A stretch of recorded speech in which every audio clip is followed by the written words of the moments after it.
Hello అండి, అందరికీ నమస్కారం. Welcome back to our YouTube channel, quick signatures YouTube channel. So ఈరోజు ఈ వీడియోలో అయితే తెలంగాణ రైతు బంధుకు సంబంధించిన లేటెస్ట్ న్యూస్ అయితే తెలుసుకుందాం. వీడియో మీకు నచ్చినట్టయితే ఖచ్చితంగా లైక్ అండ్ షేర్, సబ్స్క్రైబ్ చేయండి. మీ ఫ్యామిలీ మెంబర్స్ కూడా ఇన్ఫర్మేషన్ అనేది షేర్ చేయండి. సో మాత్రం లేట్ చేయకుండా మనమైతే వీడియోకి అయితే వెళ్ళిపోదాం. సో తెలంగాణ రాష్ట్రంలో అయితే ఇప్పుడైతే యాసంగి పంటనైతే రైతు బంధు అయితే నడుస్తుంది.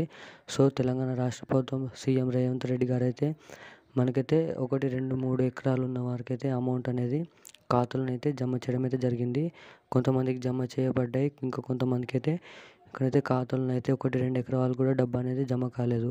సో ఈరోజు సండే కాబట్టి ఈరోజు అయితే సెలవు ఉంటుంది కాబట్టి రేపు మళ్ళనైతే ఎవరైతే రైతు బంధు ఖాతాలో 1, 2, 3 ఎకరాల ఖాతాలో పడలేదో రేపటి నుంచి అయితే మళ్ళీ జమ చేస్తామని అయితే మన తెలంగాణ రాష్ట్ర ప్రభుత్వం అయితే చెప్పడం అయితే జరిగింది. సో మళ్ళీ అయితే ఇంకోటి 1 నుంచి 10 ఎకరాల వాళ్ళకి ఎవరైతే ఇంకా డబ్బులు పడలేవో వారికి కూడా అనేది ఇంకా సంక్రాంతి లోపలనైతే ఎక్కువ ఎకరాలు ఉన్న వాళ్ళకైతే అప్పటి వరకు అయితే జమ చేస్తామని అయితే చెప్పడం అయితే జరిగింది.